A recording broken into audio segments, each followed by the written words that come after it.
Hello friends, welcome to the New Fangled Competition Classes. आप सभी का स्वागत है आपके अपने YouTube channel New Fangled Competition Classes में। फ्रेंड्स, यदि आप सीटेट साइंस पेपर 2 के लिए प्रिपेयर कर रहे हैं तो आप हमारे चैनल से जुड़ सकते हैं। हमारे चैनल पे आपको करवाए जा रहे हैं प्रीवियस ईयर के क्वेश्चन सीटेट के सभी। इसका बेनिफिट आपको ये मिलेगा क्योंकि अब आपके पास टाइम कम है और आपको ज़्यादा से ज़्यादा तैयारी करनी है, तो प्रीवियस ईयर के क्वेश्चन आपको बहुत ज़्यादा हेल्प करेंगे आपकी तैयारी करने में। इसकी मदद से आप अपना एग्ज़ाम क्लियर भी कर सकते हैं ईजिली। इसलिए जल्दी से हमारे चैनल से जुड़ जाइए और आइए चलिए स्टार्ट करते हैं हम आज की क्लास। तो मेरा आज हमारा पहला क्वेश्चन है, a toy car is moving in a straight line. एक टॉय कार है जो कि एक स्ट्रेट लाइन में मूव कर रही है इस तरीके से। उसकी जो स्पीड है वो कितनी दे रखी है, 6 सेंटीमीटर पर second, and comes to rest after a minute. Time कितना दे रखा है, 1 मिनट का दे रखा है। ठीक है, मिनट मतलब 1 मिनट। ठीक, how far has it travel. हमें क्या निकालना है बेटा, हमें निकालना है डिस्टेंस। करेक्ट, आप सभी को पता है बेटा डिस्टेंस का फॉर्मूला क्या होता है, स्पीड इंटू टाइम, यही होता है। ठीक है, स्पीड क्या दे रखी है, 6 सेंटीमीटर पर सेकेंड, और टाइम क्या दे रखा है, 1 मिनट दे रखा है। अब आपको पता है कि बेटा हमारा यहाँ पे अगर सेकंड में है तो आपको इसे भी किस में चेंज करना पड़ेगा, सेकंड में। और आप सभी को पता है 1 मिनट में कितने सेकंड्स होते हैं, 60 सेकंड्स होते हैं। तो क्या मैं इसे आपका 60 सेकंड से मल्टीप्लाई कर सकती हूँ, बिल्कुल कर सकती हूँ। ठीक है, तो बेटा आपका आंसर क्या आ जाएगा, 360 सेंटीमीटर, यानी कि ऑप्शन नंबर 3। चलिए नेक्स्ट क्वेश्चन की तरफ चलते हैं। नेक्स्ट क्वेश्चन में क्या कहा गया है,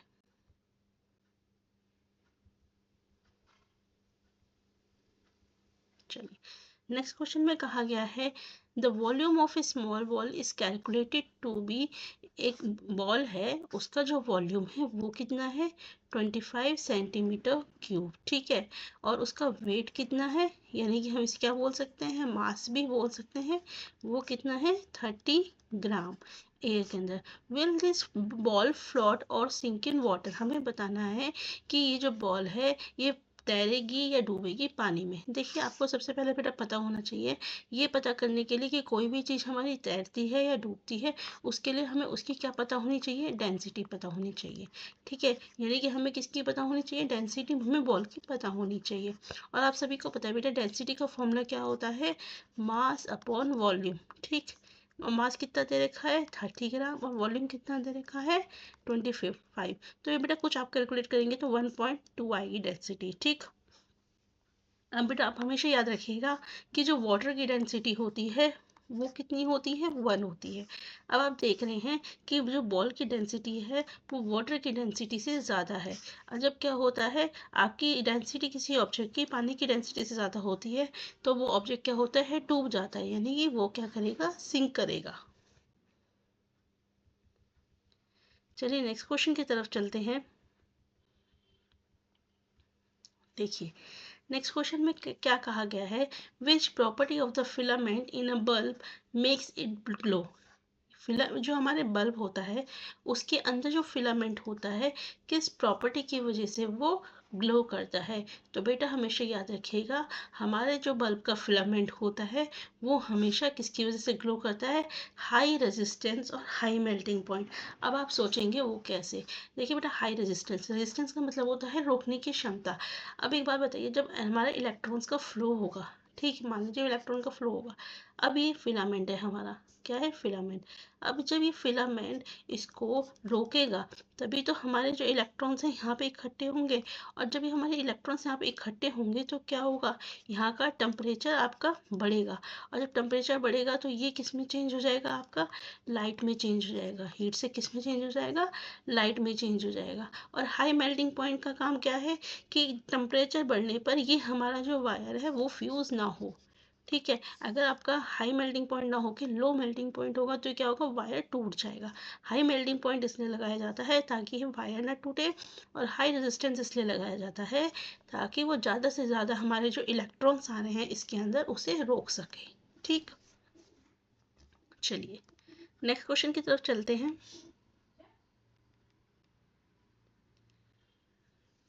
देखिए नेक्स्ट क्वेश्चन हमारा एजर्शन रीजन का क्वेश्चन है। एजर्शन दिया गया है, the boiling of water point of water reduces eight high altitude.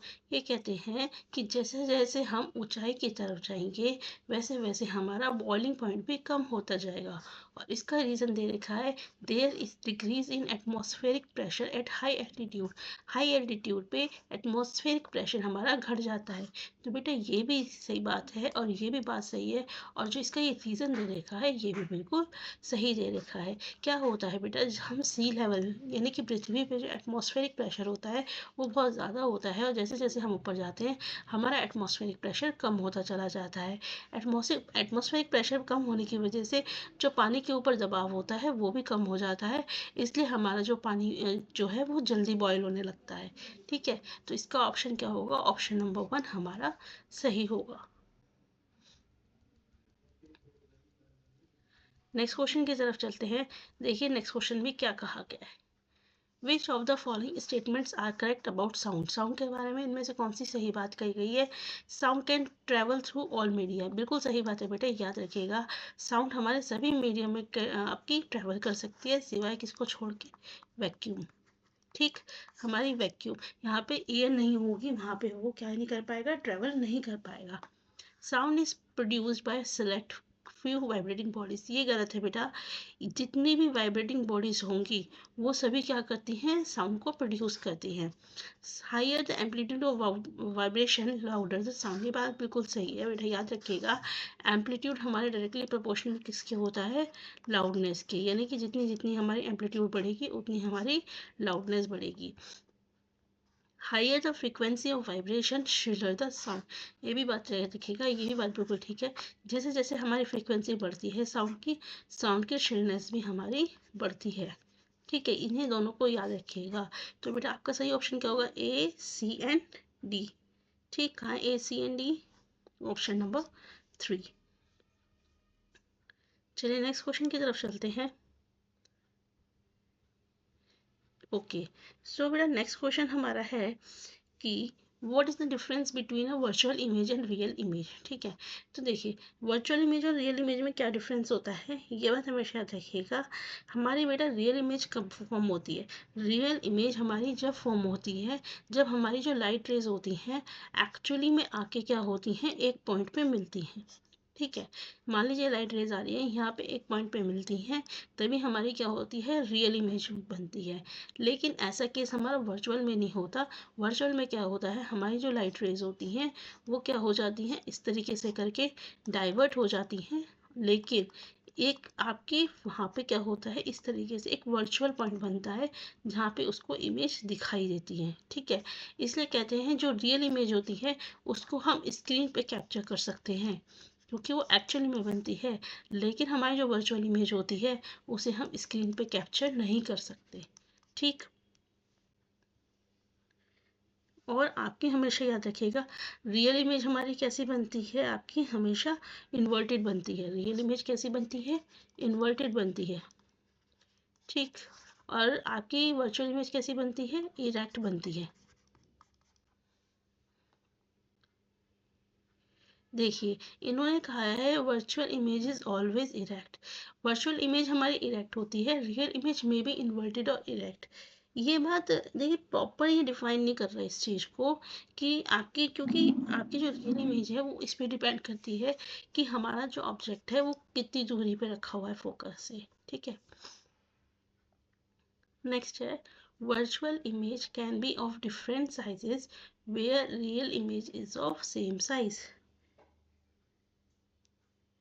ठीक, तो देखिए जो साइज होता है किसी भी ऑब्जेक्ट का वो इस पर डिपेंड करता है कि वो ऑब्जेक्ट हमारा कितनी दूरी पे रखा हुआ है। ठीक, जितना दूरी होती चली जाएगी उतना ही साइज का जो ऑब्जेक्ट है वो कम होता चला जाएगा। Virtual image can not be projected on a screen while real image can be projected on a screen.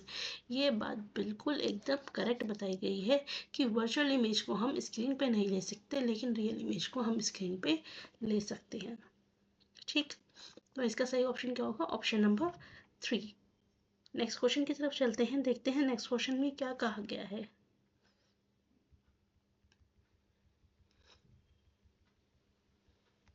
चलिए नेक्स्ट क्वेश्चन में कहा गया है कि हमें आइडेंटिफाई करना है। ठीक, पहले हमें ए के लिए दे रखा है, ए पे लिखा है every object exerts unit force on every other object. वो कौन सा फोर्स है जो कि एक ऑब्जेक्ट हमेशा दूसरे ऑब्जेक्ट के ऊपर लगाता है? तो बेटा वो एक ही फोर्स होता है, वो होता है ग्रेविटेशनल फोर्स। ठीक है। बी क्या है? बी एक ऐसा फोर्स है जो कि हमारे यूनिट एरिया पे लगता है, सरफेस पे। तो बेटा वो होता है आपका प्रेशर। और नॉन कॉन्टैक्ट फोर्स तो आप सभी को पता है, वो कौन सा होता है? Magnetic force. ठीक। तो आपका ऑप्शन कौन सा सही होगा? Option number 2।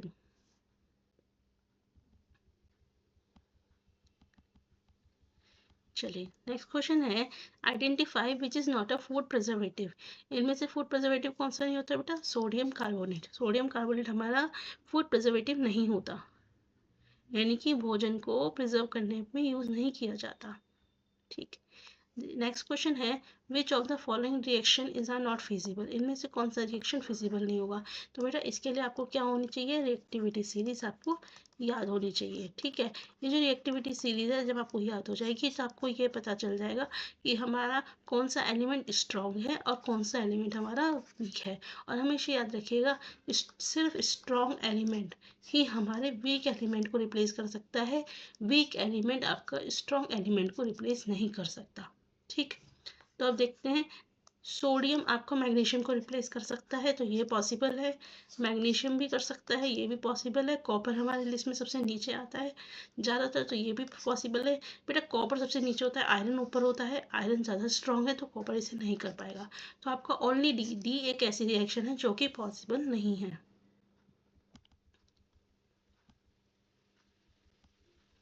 चलिए नेक्स्ट क्वेश्चन है,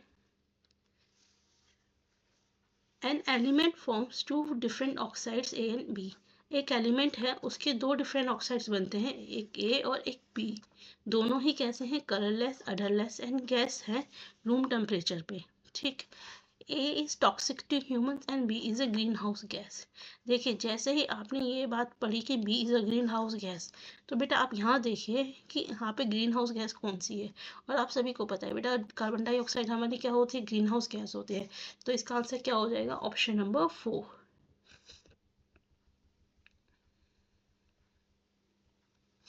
नेक्स्ट क्वेश्चन है, which of the following set comprises only physical change. इनमें से कौन सा सेट है जो कि सिर्फ फिजिकल चेंज को दर्शाता है? ठीक है। देखिए रस्टिंग, रस्टिंग, बर्निंग, बर्निंग। ये जो वर्ड्स है ना बेटा, इनको हमेशा याद रखिएगा, ये हमेशा केमिकल चेंज को बताते हैं। किसको बताते हैं? केमिकल चेंज को। इससे आपका इसका सही आंसर क्या होगा? Option number 2। नेक्स्ट क्वेश्चन की तरफ चलते हैं। तो इसमें बेटा दो आपके सेंटेंस दे रखे हैं। पहला सेंटेंस दे रखा है, पॉलिस्टर हमारा रिपीटेड चेन का बनता है एस्टर का। पॉलिस्टर किसका बनता है? आपका एस्टर्स की रिपीटेड चेंज का बनता है, जो कि केमिकल है, जिसकी फ्रूटी स्मेल होती है। ये बात बिल्कुल सही है। Esters are just made up of carbon, hydrogen और ऑक्सीजन। ये बात भी बिल्कुल सही है। एनकैटिनेशन प्रॉपर्टी जो होती है उसको क्या बनाती है? एक लॉन्ग चेन बनाती है। बिल्कुल सही बात है बेटा, दोनों ही स्टेटमेंट सही है। और ये जो इसका एक्सप्लेनेशन है ये भी बिल्कुल सही है। तो इसका ऑप्शन क्या होगा? Option number 1। चलिए नेक्स्ट क्वेश्चन है, if ammonium chloride which is use as a fertiliser and sodium chloride are mix together. ये कहते हैं यदि हम अमोनियम क्लोराइड को और सोडियम क्लोराइड को एक साथ मिला देते हैं और उसको फिर हीट करते हैं तो क्या होगा? बेटा ऐसे केस में क्या होता है, हमारे जब इन दोनों को हम मिक्स करेंगे तो अमोनियम क्लोराइड का क्या हो जाता है? सब्लिमेशन हो जाता है। और लास्ट में क्या होता है? सोडियम क्लोराइड आपका रह जाता है। ठीक। नेक्स्ट क्वेश्चन की तरफ चलते हैं। नेक्स्ट क्वेश्चन में कहा गया है, Sejal has two colourless solution X and Y. Sejal के पास दो कलरलेस सॉल्यूशन है, एक्स और वाई। उसने क्या करा? दोनों के अंदर टर्मरिक ऐड करा, एक्स में भी और वाई में भी। एक्स जो है येलो हो गया और जबकि वाई जो है वो ब्रिक रेड हो गया। उसने फिर क्या करा? वाई को एक्स के अंदर डाला और जो कलर है वो फेड होना स्टार्ट हो गया। आप क्या कंक्लूड कर सकते हैं? तो बेटा हमेशा याद रखिएगा एक बात, जब कभी भी हम किसी भी चीज़ के अंदर टर्मरिक डालते हैं तो आपका बेस में तो वो रेड हो जाता है, ठीक है, और एसिड और न्यूट्रल के केस में वो कैसा रहता है? कलरलेस रहता है। ठीक, तो आपको इतना तो पता चल गया कि जो हमारा y है वो क्या है, आपका बेस है। ठीक है, तो पहले इसमें आ जाता है y इज बेस, तो सॉल्ट नहीं है। ठीक, और ये भी नहीं है। अब आपके इन दोनों में से हो सकता है। अब एक चीज़ याद रखिए बेटा, अगर उन्होंने यहाँ तक इन्फॉर्मेशन दी होती तो हम कहते कि लिमिटेड इन्फॉर्मेशन है, लेकिन उन्होंने कहा कि जब हमने y को x के अंदर डाला तो उसका कलर फेड होना शुरू हो गया। अब वो आपका न्यूट्रलाइजेशन रिएक्शन की तरफ जा रहा है। न्यूट्रलाइजेशन कब होगा, जब एसिड और बेस आपने आपस में मिलते हैं, तभी तो न्यूट्रलाइजेशन होता है उस चीज़ का। तो इसका मतलब क्या रहा होगा बेटा, कि आपका वो जो एक्स है वो क्या रहा होगा, एसिड रहा होगा। ठीक, चलिए नेक्स्ट क्वेश्चन की तरफ चलते हैं। विच of the following statement is true about excretory system in animals. इसमें से कौन सा स्टेटमेंट सही कहा गया है। तो बेटा आपका जो सही स्टेटमेंट है वो क्या है, ह्यूमंस के अंदर जो मेजर एक्सक्रीटरी प्रोडक्ट होता है वो क्या होता है, यूरिया। क्या होता है, urea. Aquatic animals have no need to excrete, ये बात बिल्कुल गलत है बेटा, एक्वेटिक एनिमल्स भी एक्सक्रीट करते हैं। Animals like result excrete ammonia gas, नहीं बेटा, वो यूरिक एसिड आपका क्या बोलते हैं, एक्सक्रीट करते हैं। Human urine normally contains 50% water, नहीं बेटा, वो 95% वाटर कंटेन करते हैं। ठीक है, बाकी का 5% अदर गैसेस होते हैं। नेक्स्ट क्वेश्चन की तरफ चलते हैं, देखते हैं नेक्स्ट क्वेश्चन में क्या कहा गया है। While observing the onion cells, जब उन्होंने ऑब्जर्व करा ऑनियन सेल को माइक्रोस्कोप के अंदर, one can notice many blank looking large x structure in the cytoplasm. उन्होंने देखा कि साइटोप्लाज्म के अंदर एक बहुत बड़ा बड़ा सा स्ट्रक्चर है, वो क्या है, एक्स इन्होंने मान लिया। और वही स्ट्रक्चर इन्होंने स्टिक सेल के अंदर देखा, लेकिन उसका साइज क्या था, छोटा था।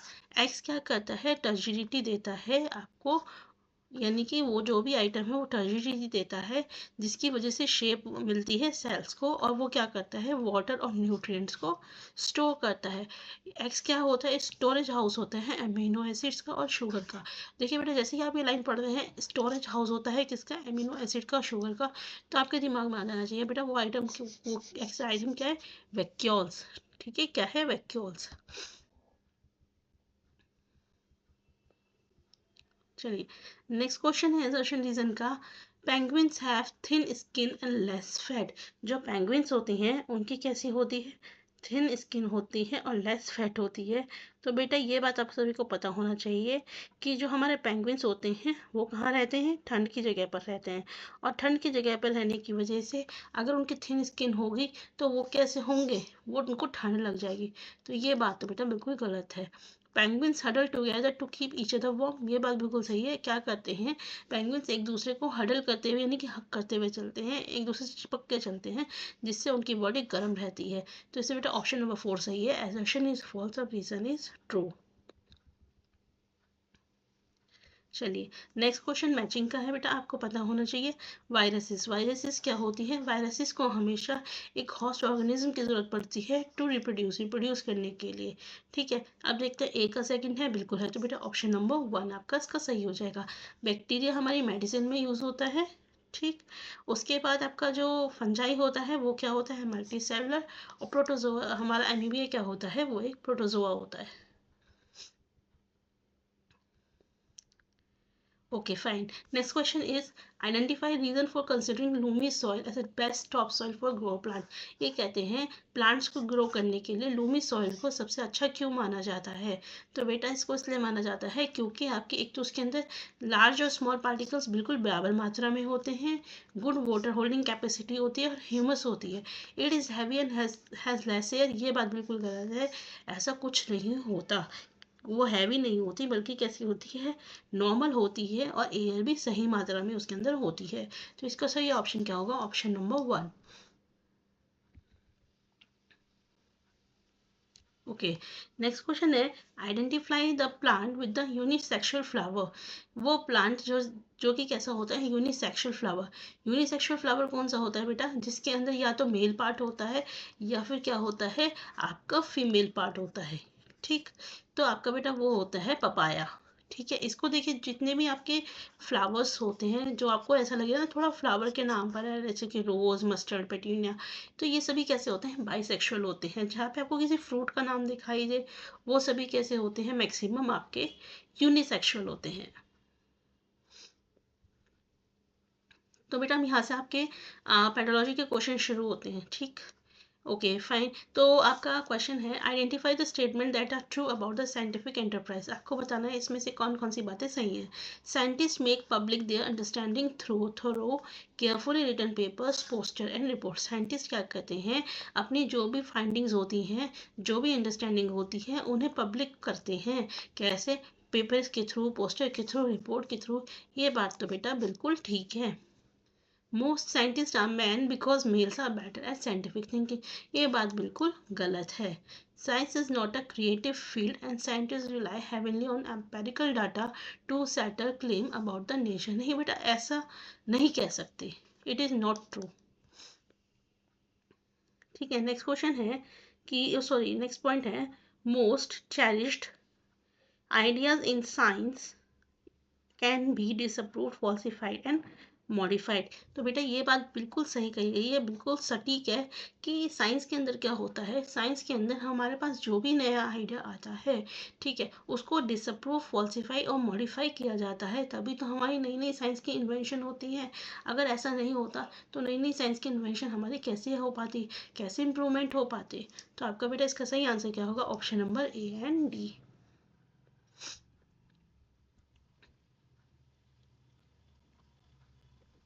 चलिए, नेक्स्ट क्वेश्चन है, the science text book often have coloured boxes with interesting stories of past.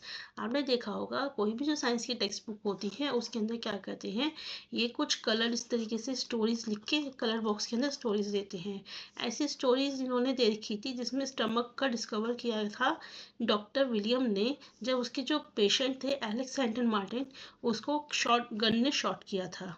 What are the objective of science teaching that are fulfilled by including above in the textbook।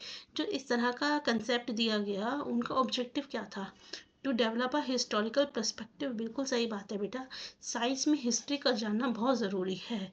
ठीक है, to develop an understanding of the nature of science. आप क्या करना चाह रहे हो, बिल्कुल सही बात है बेटा, इससे हमें क्या पता चलता है, साइंस के नेचर के बारे में पता चलता है। To develop an appreciation of how incident gives rise to discovery. ये भी बात बिल्कुल सही है, इससे हमें ये पता चलता है कैसे इंसिडेंट्स होते हैं जो डिस्कवरीज को आपका बढ़ावा देते हैं। To reduce the burden of content, burden के लिए कभी कोई काम नहीं किया जाता। तो ये ऑप्शन नंबर डी गलत है, इसका आंसर क्या होगा, option number 4, A, B and C.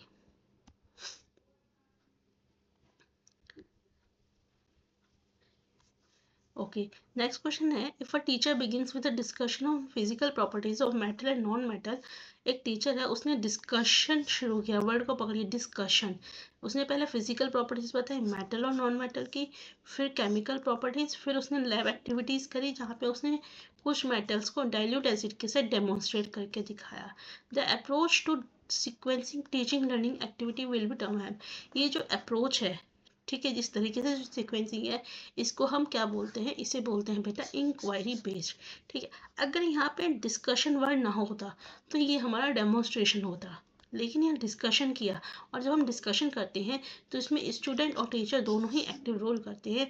Student क्या करता है, टीचर से बहुत सारी क्वेरीज करता है, इंक्वायरी करता है, क्वेश्चनिंग करता है, इसलिए ये अप्रोच कैसा हो जाता है, इंक्वायरी बेस्ड हो जाता है। नेक्स्ट क्वेश्चन है, Malti after teaching the concept of density.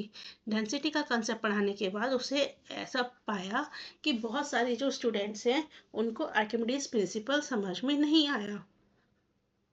She come up with many activities to do in class. वो बहुत सारी एक्टिविटीज लेके आई है क्लास में करने के लिए। विच of the following strategy would best address the above issue. ये जो इसको इशू मिला है, यानी कि जो प्रॉब्लम है, इसको एड्रेस करने के लिए सबसे अच्छी स्ट्रेटजी क्या होगी। To take a ball and put it in fresh water, add salt and see the difference, take in an empty glass mug and emerging. देखिए ये तो बिल्कुल है नहीं कि हमें बबल राइज करके क्या दिखाना है, तो बी भी नहीं है। लैक्टोमीटर का हम क्या करेंगे, ट्वाइस अमलिन का हम क्या करेंगे, ठीक है। तो बेटा इसके अंदर ऐसे केसेस के अंदर क्या होता है, जो सबसे बेस्ट अप्रोच होती है वो ये होती है कि स्टूडेंट खुद से डिटरमाइन करे कि कोई ऑब्जेक्ट हमारा सिंक करता है या फ्लोट करता है। ठीक है, only C.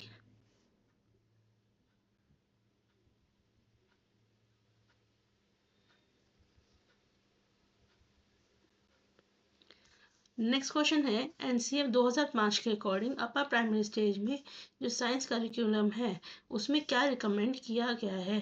Systematic experimentation needs to be introduce to verify theoretical principles. तो बेटा देखिए, आपका जो एनसीएफ 2005 है वो आपकी ये कहती है कि हमारी जो एजुकेशन है उसमें हम ज़्यादा से ज़्यादा एक्टिविटीज़ और एक्सपेरिमेंट कराएं जो कि इनएक्सपेंसिव हो। इनएक्सपेंसिव मतलब जो हमारे पास अवेलेबल है चीज़ें, उनसे हम बच्चों को ज़्यादा से ज़्यादा एक्सपेरिमेंट कराएं, जिससे कि हमारे स्कूल के ऊपर भी कोई बर्डन ना आए और बच्चा ज़्यादा से ज़्यादा चीज़ों को सीख पाए। ठीक, तो ये आपके तीनों पॉइंट गलत हैं। इसमें जो सही आंसर होगा बेटा वो होगा option number 4, only D.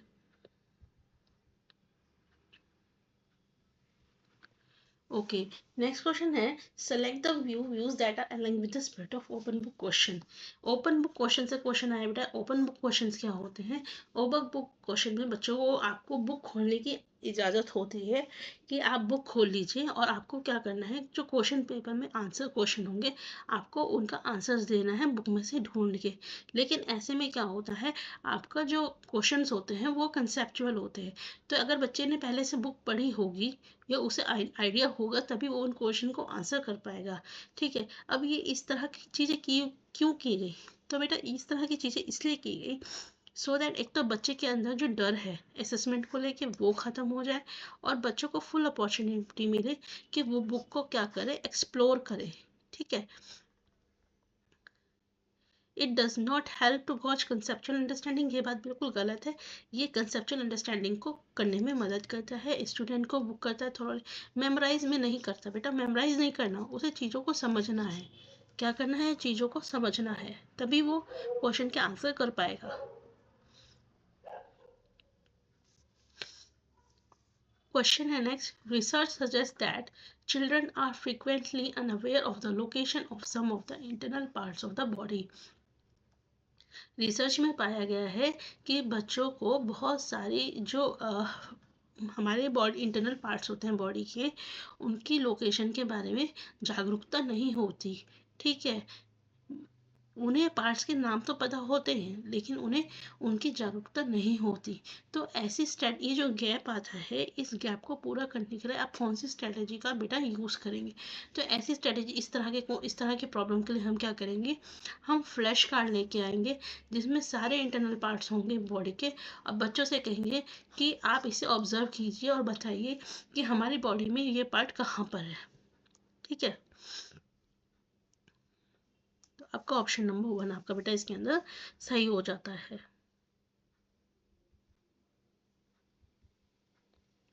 Next question है, इन अ कंस्ट्रक्टिविज्म को knowledge is assume to be imparted from teacher to student.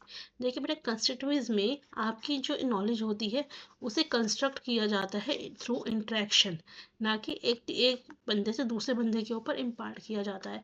तो एजर्शन तो आपका बेटा बिल्कुल गलत है। Assimilation, accommodation, disequilibrium are basis of the, ये बिल्कुल सही है। ये सभी हमारे किसके होते हैं, बेसिस आपके कंस्ट्रक्टिविस्ट थिंकिंग के होते हैं। तो बेटा इसमें ऑप्शन नंबर 4 होगा, एजर्शन इज फॉल्स और एजर्शन 2 इज ट्रू। नेक्स्ट है, in an inquiry centre classroom a teacher would. अभी मैंने बताया कि जो इंक्वायरी सेंटर क्लासरूम होता है उसके अंदर क्या होता है, टीचर एक तो बच्चे की पहली नॉलेज को चेक करता है। ठीक है, क्वेश्चन पूछता है जिसमें क्रिटिकल थिंकिंग की ज़रूरत पड़ती है। मिनिमम वेट टाइम, बेटा वेट टाइम का यहाँ पे कोई रोल नहीं होता क्योंकि यहाँ पे क्या है, इंक्वायरी कर रहे हैं, यानी कि टीचर्स बच्चों से चीज़ों को समझ रहे हैं, समझा रहे हैं, उनके क्वेश्चंस को सॉल्व कर रहे हैं। तो इसलिए यहाँ पे टाइम का कोई हिसाब किताब नहीं होता। Listening and becoming aware of student misconception, ये बात बिल्कुल सही है। स्टूडेंट के जो मिसकंसेप्शन है उनको सुनते हैं, उनके बारे में अवेयर होते हैं। तो इसका बेटा आंसर होगा A, B and D। Last question है बेटा ये इस वाले क्वेश्चन पेपर का। Which of the following are not the recommendation according to NCF 2005।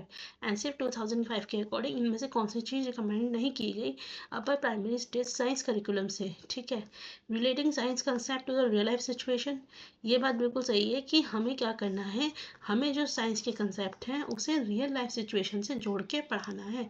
Direct information, देखिए एनसीएफ 2005 कभी ये नहीं कहता कि आपको क्या करना है, डेफिनेशन देनी है, डिस्क्रिप्शन देना है या इस तरह से कुछ। ठीक है, creating situation for the student to construct their own knowledge, ये बात बिल्कुल सही रहेगा। कंस्ट्रक्ट वर्ड बिल्कुल पॉजिटिव वर्ड है। एनसीएफ 2005 किस बात पे जोर देता है, बच्चे आपके क्या कर रहे हैं, अपनी नॉलेज से अपनी नॉलेज कंस्ट्रक्ट करें सिचुएशंस क्रिएट करके। Doing extended learning and avoiding text book as much as possible, ये बात बिल्कुल बेटा क्या है आपकी, ये बात बिल्कुल गलत है। हमें बच्चों को ज़्यादा से ज़्यादा बुक्स कोई ना पढ़ानी है, हमें बच्चों को चीज़ों को सिखाना है। ठीक है, क्या करना है, हमें चीज़ों को सिखाना है। तो अब देखिए बेटा इसमें गलत कौन कौन सा हो गया, एक तो ऑप्शन नंबर बी और ऑप्शन नंबर डी। अब बहुत से बच्चे क्या करके आएंगे, वो क्वेश्चन ध्यान नहीं देंगे और वो ए और सी लगाई आएंगे।